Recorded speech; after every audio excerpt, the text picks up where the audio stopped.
Good morning, everyone. You're welcome to our Thursday Facebook Live series. So today we were supposed to, 2 weeks ago, we started the topic discrimination against persons with Disabilities Prohibition Act 2018, and it was supposed to take 3 parts. 2 weeks ago we did the first part. Last week we did the second part, and this week Thursday, today actually, we're supposed to take the third and which is the last, which was supposed to form the last part of that topic. But unfortunately, or fortunately, today is the international um, sorry. So today is the International Zero Tolerance Female Genital Mutilation Day. Yeah, if I got it correctly. So, and we decided to have a switch, so that we would celebrate this day with the world, and then next week we can continue with the last part of the topic we started 2 weeks ago. So I hope that's fine with you. So we sincerely apologize for everyone who from last week was looking forward to today to have to watch or follow us up on the last topic of the last part of the topic we started 2 weeks ago. So, and I hope you're going to enjoy this, and this is going to make up for what you might not get, what you would not be getting today, but of course you'll be getting next week. So, going straight into the business of the day, I'm going to start. First of all, I'm going to start. Sorry. So I'm going to start by explaining what female genital mutilation is. So today is the World Female International Zero Tolerance Day on for female genital mutilation. So and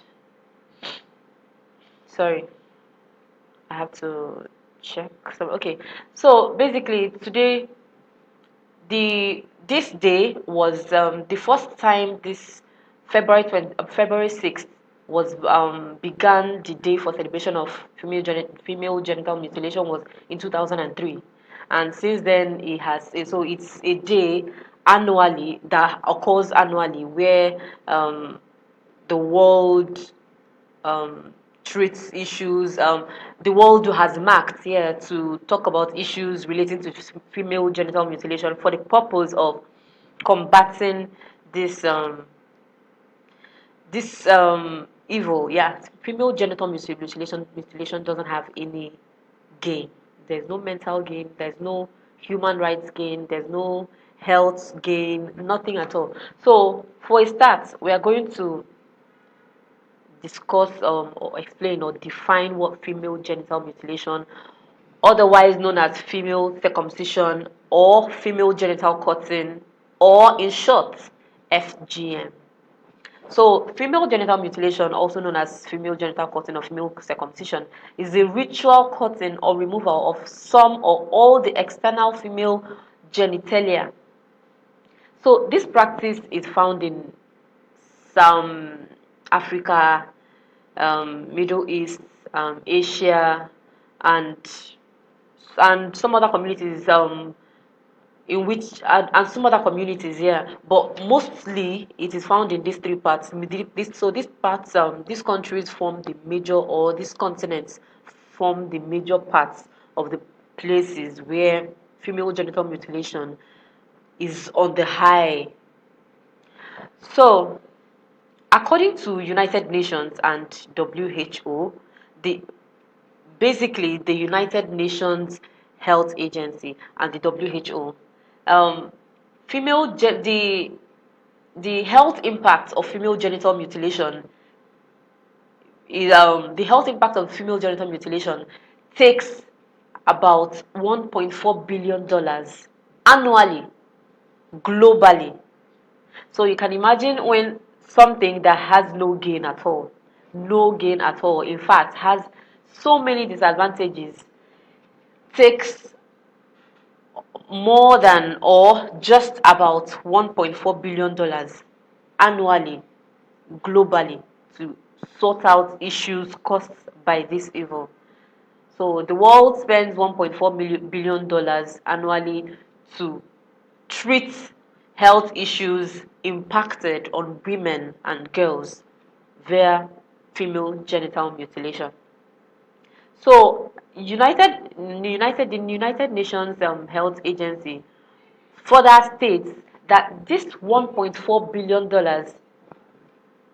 10% of this so this $1.4 billion sees sees distinct figures of from which different countries um, invest in treating the health impacts of female genital mutilation. So some countries spend as much as 10% of their wealth in 10% of their wealth annually to treat female FGM, while some other countries spend as much as 30% of their wealth in treating female genital mutilation.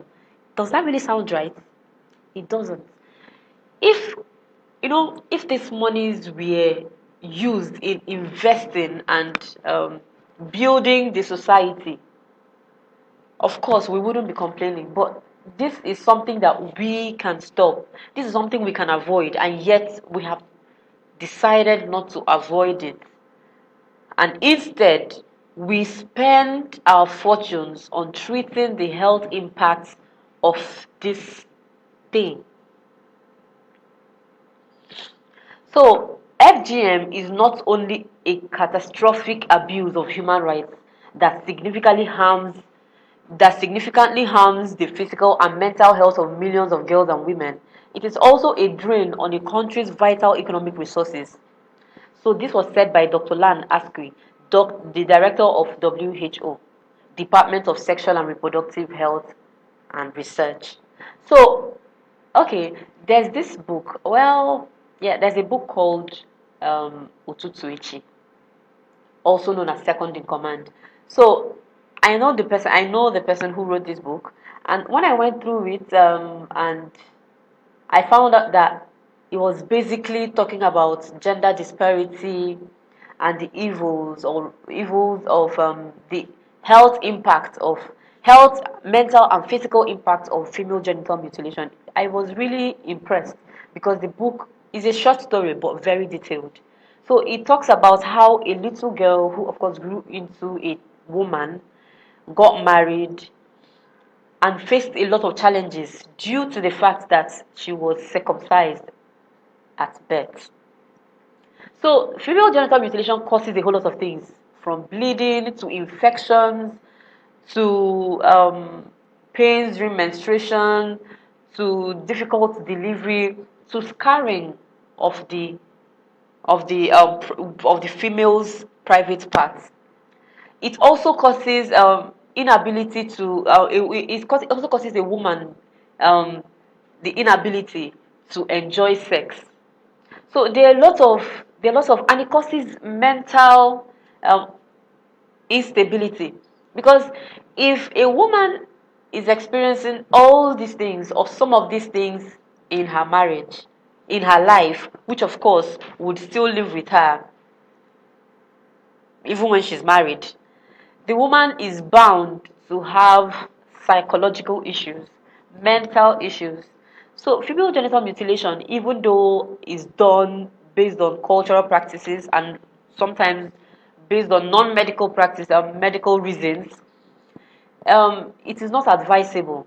It is not advisable. So United Nations Health Agency also goes as far as indicating that over 200 million women and girls in the world have been circumcised, meaning that they have been mutilated. So over 200 women in the world have undergone female genital mutilation. And over 52 million of these women had their mutilation carried out by health practitioners. So now, female genital mutilation has shifted from the part where has slightly or partially or substantially, depending on how you look at it. So it has shifted from the angle where it is done for cultural reasons to the angle where it is now for medical reasons. And this medical reason comes as a result of the wrong belief that problems of FGM are medical. So these people who are not aware Because they feel that problems of FGM are medical, they believe it is right to conduct mutilation, a female's mutilation, via medical means. So whether a doctor sanctions your child's mutilation, it is a gross violation of the child's human rights, of a child's human rights. Whether it's a nurse that sanctions, whether it's the priest or your church, whoever. So don't accept that because he's a doctor, the doctor who delivered you of your child, of your baby, because he's the doctor who delivered you of your baby, because you have a fiduciary relationship with the doctor, you feel he knows much more and he advises you to go for FGM, then you believe because he's the one, he obviously knows better. No, it should be allowed. No, nobody allows it, and anybody who allows it is grossly violating the child in question's fundamental human rights to health, physical well-being, and mental well-being. So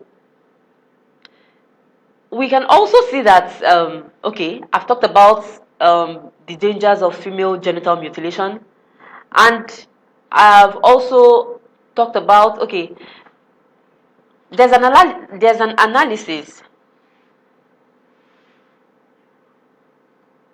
Okay, there's a misconception. Okay, even though I've said this before, but I think I should reiterate it. So there's a misconception that there's okay, in an analysis carried out by UN Health Agency, the increasing FGM is from the belief that medical circumcision has medical benefits.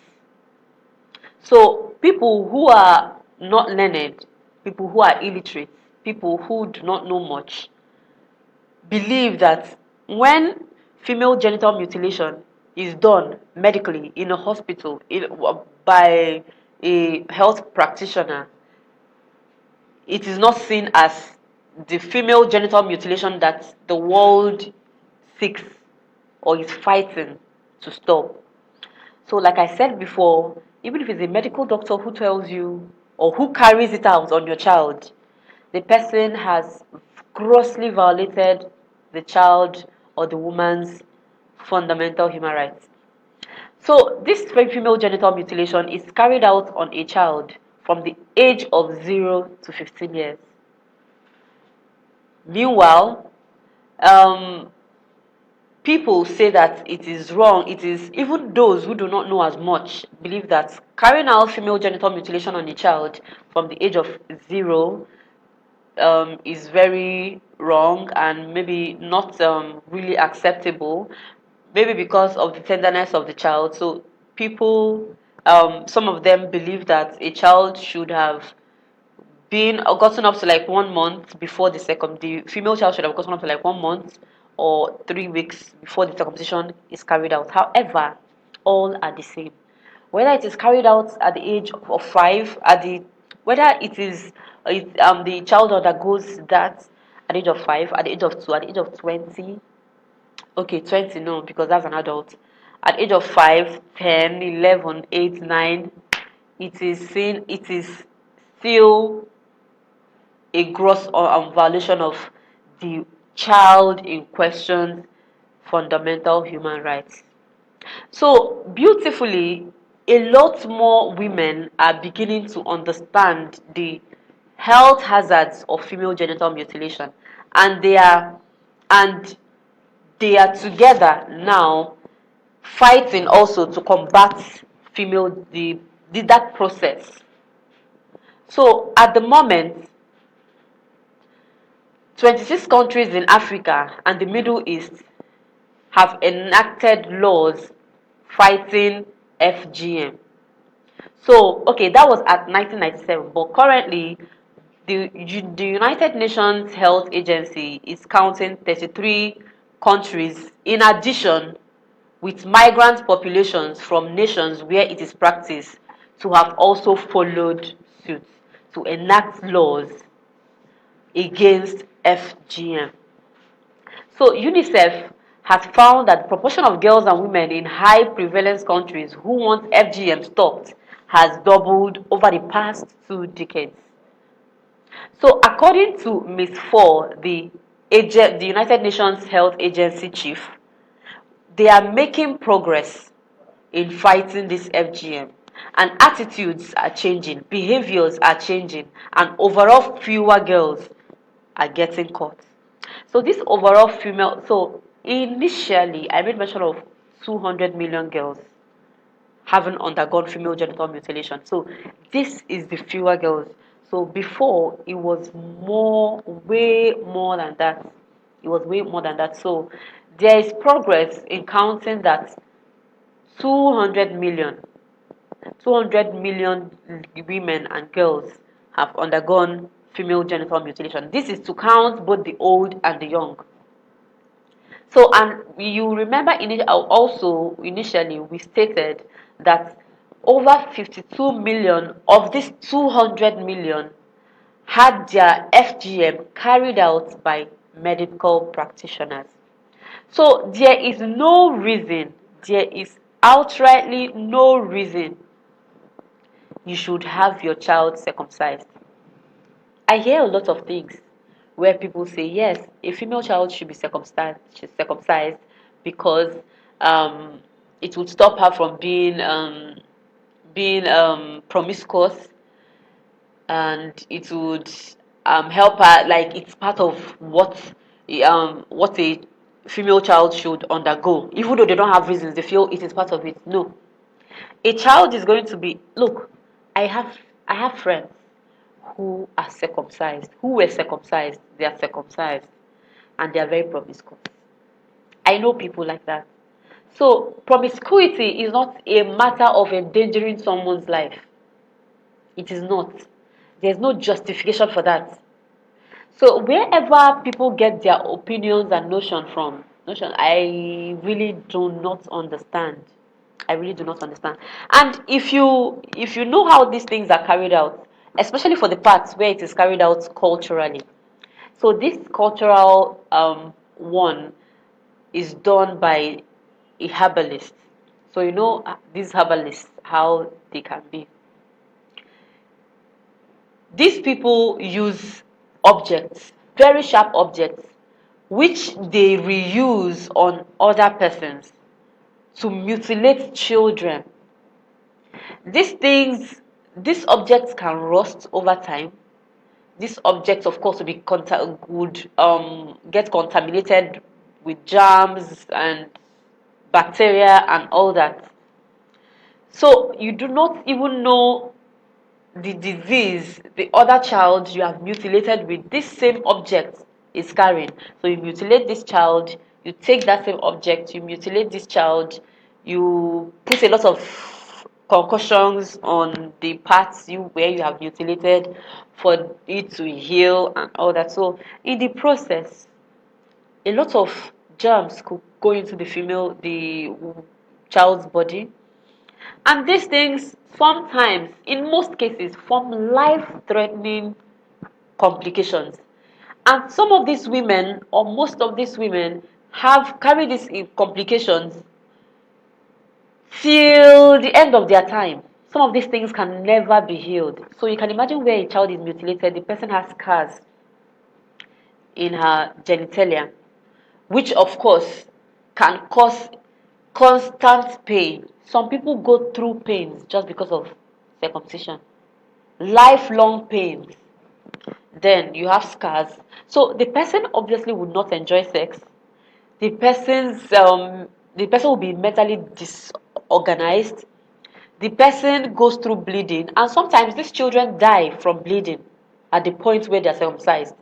So this thing, even at the point where the child whom you have circumcised has grown up to become a woman, and becomes pregnant and wants to deliver a child, this impact can go as far as causing the woman to lose her life, because some of the internal organs are at the point of mutilation tampered with.